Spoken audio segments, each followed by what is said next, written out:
ابتدا ہے رب جلیل کے بابرکت نام سے جو دلوں کے بھید خوب جانتا ہے، دیکھتی آنکھ کو سنتے کانوں آپ سب کو حبیب تاج کا سلام۔ ناظرین، آپ نے میڈیا کے اوپر دیکھا ہوگا کہ 10 محرم کو رجب بٹ کی طرف سے ایک ویلوگ کے اندر کچھ الفاظ بولے جاتے ہیں، جس کے بعد لوگوں نے یہ کہا کہ انہوں نے حضرت امیر معاویہ کے بارے میں گستاخی کی ہے، انہوں نے کچھ ایسے الفاظ بولے ہیں جو کہ صحابہ کرام کے بارے میں گستاخی کی گئی ہے۔ اور ہم نے دوسری طرف دیکھا کہ اہل حدیث یوتھ فورس کی ٹیم کی طرف سے ان کے بارے میں بہت زیادہ پوسٹیں شیئر کی گئیں فیس بک کے اوپر۔ میڈیا انچارج میرے ساتھ موجود ہیں، سیکٹری ہیں جناب خبیب ظہیر صاحب، جن کی طرف سے یہ پوسٹیں شیئر کی گئیں۔ آئیے ان سے جانتے ہیں کہ یہ اصل معاملہ کیا ہے۔ السلام علیکم جی وعلیکم السلام ورحمۃ اللہ۔ خبیب بھائی، کیسے ہیں آپ؟ الحمدللہ جی، آپ سے۔ اچھا، مجھے سب سے پہلے یہ بتائیے گا کہ ہم نے دیکھا کہ میڈیا کے اوپر اچانک اہل حدیث یوتھ فورس کی جو ٹیم ہے ان کی طرف سے کچھ پوسٹر شیئر کیے جا رہے ہیں کہ جی جو صحابہ کرام کی گستاخی کرے گا یا پھر جو حضرت امیر معاویہ کے بارے میں کچھ بھی غلط الفاظ استعمال کرے گا، بولے گا، ان کے خلاف کارروائی کی جائے گی۔ اصل معاملہ کیا ہے یہ تھوڑا سا بتا دیں۔ بہت شکریہ حبیب بھائی۔ سب سے پہلی بات تو یہ ہے کہ ہر محرم کے اندر پورے پراپیگنڈا کے ساتھ ہم دیکھتے ہیں کہ صحابہ اکرام کی توہین کی جاتی ہے، اور یہ سمجھ نہیں آتی کہ ان کے پیچھے کون ہے جو ہر دفعہ ان کو متحرک کرتا ہے کہ کوئی نہ کوئی ایسی کوئی ذاکر بات کر دیتا ہے یا ان کے ریلیٹڈ کوئی بندہ ہوتا ہے جو اس حوالے سے آگ کو لگاتا ہے۔ تو اس دفعہ یہ بہت معروف رجب بٹ جو ٹک ٹاکر یا یوٹیوبر ہے، اس نے سیدنا امیر معاویہ رضی اللہ تعالیٰ عنہ کو یزید کو آڑ بنا کے اور اس کی جد پہ لعنت، یعنی کہ یہ پھر سلسلہ سیدنا امیر معاویہ، سیدنا ابو سفیان، اور آپ کو پتہ ہے سیدنا ابو سفیان رضی اللہ تعالیٰ عنہ کا سلسلہ نسب رسول اللہ صلی اللہ علیہ وسلم کے ساتھ ملتا ہے، یعنی کہ یہ توہین وہاں تک جاتی ہے۔ تو جب یہ معاملہ ہوا، الحمدللہ اہل حدیث یوتھ فورس پاکستان، جس کا ماٹو ہی یہی ہے کہ ہم نے شاعر اسلام کا تحفظ کرنا ہے، ہم نے اس حوالے سے کمپین کی، ہمارے دوستوں نے اپنے اپنے علاقوں میں ایف آئی آرز کرائی ہیں۔ انشاءاللہ ہم پرعزم ہیں کہ اس کو انشاءاللہ ہم کیفر کردار تک پہنچا کے چھوڑیں گے۔ اچھا خبیب بھائی، مجھے یہ بتائیے گا، آپ کو کیا لگتا ہے کہ جو صحابہ کرام کے آپس میں اختلافات تھے، ہمیں اس 2025 کے دور میں، میڈیا کے دور میں، ان ٹاپکس کے اوپر بات کرنی چاہیے؟ دیکھیں، قرآن کریم میں اللہ رب العزت نے واضح طور پہ کہا، تِلْکَ أُمَّةٌ قَدْ خَلَتْ لَهَا مَا كَسَبَتْ وَلَكُمْ مَا كَسَبْتُمْ وَلَا تُسْأَلُونَ عَمَّا كَانُوا يَعْمَلُونَ، کہ تمہارے لیے تمہارے اعمال ہیں، ان کے لیے وہ ان کے اعمال ہیں، اور تم سے ان کے بارے میں سوال نہیں کیا جائے گا۔ ٹھیک ہے، جب ہم سے ان کے بارے میں سوال ہی نہیں ہونا تو اس بات کی ضرورت کیا ہے؟ اور ٹھیک پھر ہے، بہت پیاری بات کی ہے امام البانی رحمہ اللہ، اس دور کے بڑے محدث گزرے ہیں۔ وہ کہتے ہیں کہ اللہ رب العزت نے ہماری تلواروں کو ان کے خون سے بچایا، تو ہم اپنی زبانوں کو کیوں نہ ان کی جو ہے بات کرنے سے بچائیں۔ تو ہمارا کوئی کردار نہیں بنتا کہ ہم ان کے حوالے سے کوئی بات کریں، ان کے آپس کے اختلافات۔ مثال کے طور پہ ایک گھر میں رہتے ہوئے اگر والدین کے اختلافات ہو جائیں تو کیا اولاد ان کو سوشل میڈیا پہ لے آتی ہے؟ نہیں کیا بالکل اولاد ان کو لوگوں کے سامنے اچھالتی ہے؟ نہیں، اچھی اولاد تو اپنے گھر کی بات باہر کرتی نہیں ہے۔ تو ایک اچھے مسلمان کی بھی علامت یہ ہے کہ وہ دعا کرے، ربنا اغفر لنا ولاخواننا الذین سبقونا بالایمان ولا تجعل فی قلوبنا غلا للذین آمنوا ربنا انک رؤوف رحیم۔ اللہ نے قرآن میں دعا سکھائی ہے کہ جو تم سے پہلے لوگ گزر گئے ان کے لیے دعا کرو، ان کو برا بلا نہ کہو۔ اچھا خبیب بھی مجھے یہ بھی بتائیے گا کہ حضرت امیر معاویہ کے بارے میں ہی یہ شر پسند جو لوگ ہیں یہ ان کی ہی بات کیوں کرتے ہیں؟ اور بھی صحابہ کرام ہیں، یا پھر کسی ایک صحابی کو لے کر کیوں ٹارگٹ کیا جاتا ہے؟ حبیب بھائی، ایسا نہیں ہے۔ اگر دیکھا جائے تو ہر محرم کے اندر کوئی نہ کوئی نیا شوشہ چھوڑا جاتا ہے۔ کبھی حضرت ابوبکر صدیق رضی اللہ تعالیٰ عنہ جو رسول اللہ صلی اللہ علیہ وسلم کے بڑے پیارے صحابی، سب سے پہلے اسلام قبول کرنے والے، اور دیگر صحابہ، خاص طور پہ حضرت امیر معاویہ رضی اللہ تعالیٰ عنہ کو اس لیے ٹارگٹ کیا جاتا ہے کہ یہ ایک بہانہ بن گئے ہیں۔ ٹھیک ہے، یزید کی آڑ میں حضرت امیر معاویہ رضی اللہ تعالیٰ عنہ کو برا بھلا کہا جاتا ہے، اور اسی طرح یعنی کہ یہ در حقیقت حضرت امیر معاویہ کو نہیں، یہ رسول اللہ صلی اللہ علیہ وسلم کی اس تربیت کو جو ہے نشانہ بنایا جاتا ہے جو آپ نے اپنے کاتب وحی کی ہے۔ آپ کاتب وحی ہیں، تو در حقیقت حضرت امیر معاویہ رضی اللہ تعالیٰ عنہ پر جب آپ تان و تشنیع کریں گے تو آپ کا ڈائریکٹ قرآن کے اوپر نشان ہے، یعنی کہ ایک کاتب وحی کو آپ نے مشکوک بنا دیا تو اس قرآن کی کیا حیثیت پیچھے رہ جاتی ہے؟ بالکل۔ اس لیے یہ ایک حضرت امیر معاویہ کو نشانہ بنا کر در حقیقت اسلام ان کا ہدف ہے، حضرت امیر معاویہ ان کا ہدف نہیں ہے۔ اچھا، ہم نے دیکھا ہے کہ ہر سال یا پھر جس کا دل کرتا آ کر صحابہ کرام کے بارے میں بات کرنا شروع کر دیتا ہے، اور جس کا دل کرتا آپ صلی اللہ علیہ وسلم کے بارے میں بات کرنے شروع کر دیتے ہیں. آپ کو لگتا ہے کہ کوئی ایسا قانون ہونا چاہیے کہ جب کوئی بھی بندہ اگر گستاخی کرتا ہے تو اس کو قانونی طور پر سزا ملنی چاہیے؟ دیکھیں حبیب بھائی، قوانین تو پہلے موجود ہیں، 295C ہے، 298A ہے جو صحابہ کے حوالے سے ہے. گزشتہ برس سینٹ کے اندر ہماری جماعت کے امیر جو اس وقت ہیں ڈاکٹر حافظ عبد الکریم، انہوں نے ناموس صحابہ بل پیش کیا تھا، جس میں یہ تھا کہ عام بندے کی توہین کی جائے، ہتک عزت کا جو کیس ہے اس کی عدالت سزا دیتی ہے 10 سال، اور صحابی کی توہین پہ آپ نے سزا رکھی ہے 3 سال. تو وہاں پہ یہ قانون پاس کیا گیا.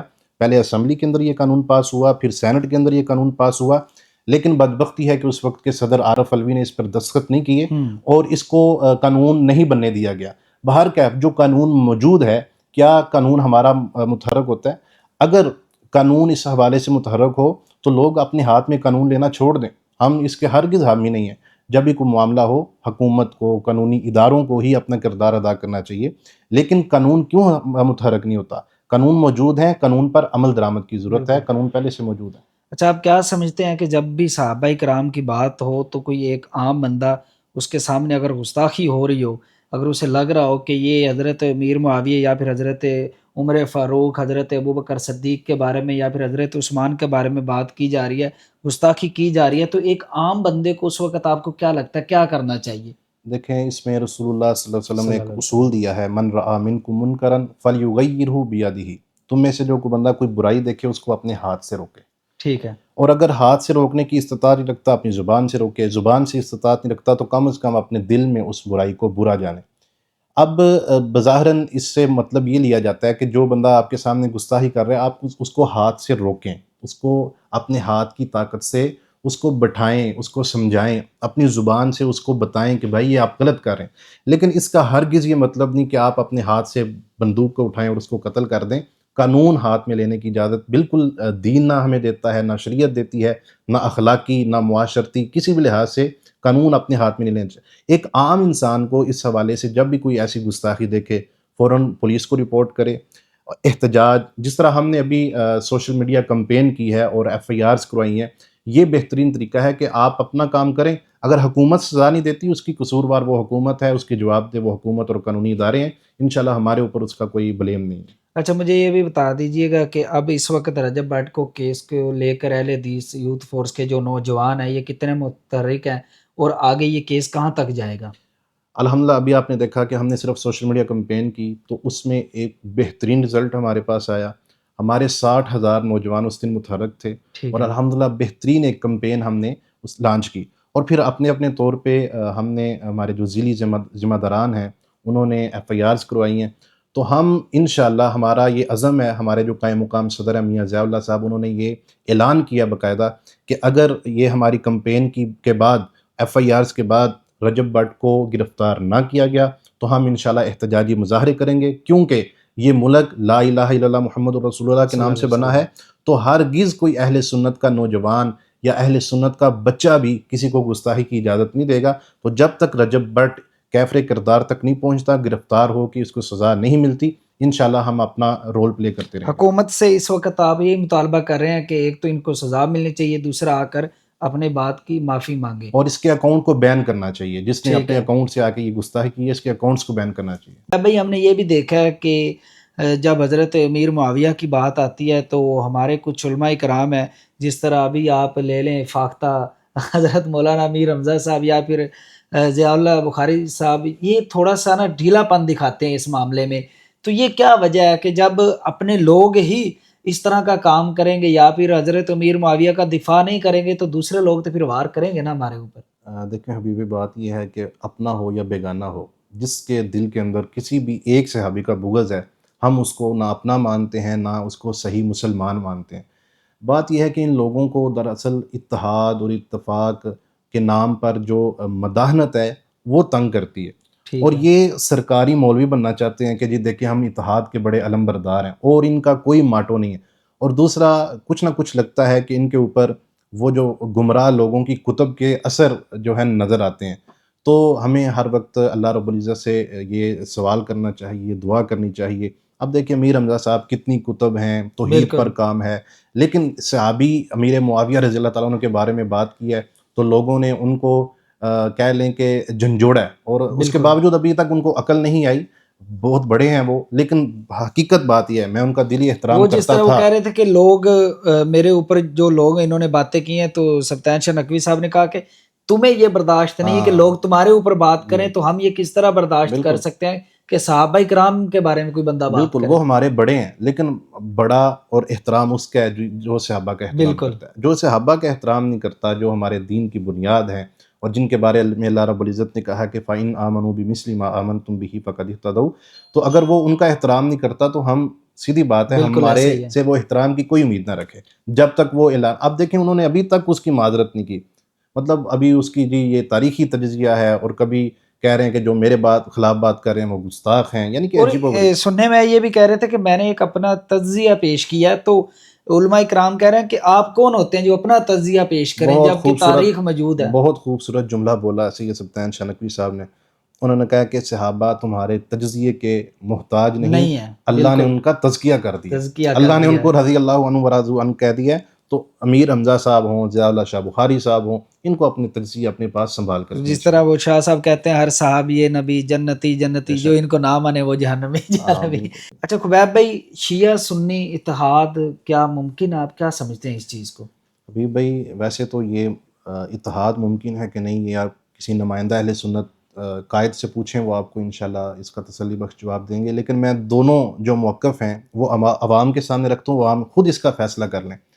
بات یہ ہے کہ کسی بھی کے ساتھ اتحاد دو طریقے سے ہوتا ہے. ایک تو اس کے عقائد کے ساتھ اتحاد.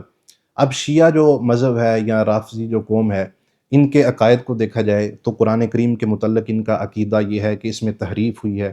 پھر صحابہ اکرام جو معیار ایمان ہیں، ان کے متعلق یہ ہے کہ 5 صحابہ یا چند صحابہ مسلمان، باقی سارے نعوذ باللہ مرتد ہو گئے.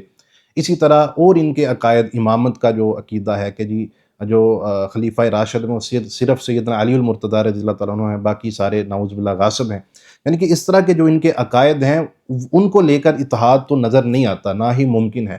ہاں آپ کا معاشرتی جو معاملہ ہے، سیاسی معاملہ ہے، اس کے اندر اتحاد کی صورت کچھ نہ کچھ نظر آتی ہے کہ آپ اخلاقی طور پہ عزت احترام سارا کچھ وہ آپ ایک معاشرے کے اندر رہتے ہوئے ایک دوسرے کو امن فراہم کریں، ایک دوسرے کو احترام دیں، وہ ایک الگ بات ہے. لیکن عقائد کے اندر ان کے ساتھ اتحاد ممکن نہیں ہے.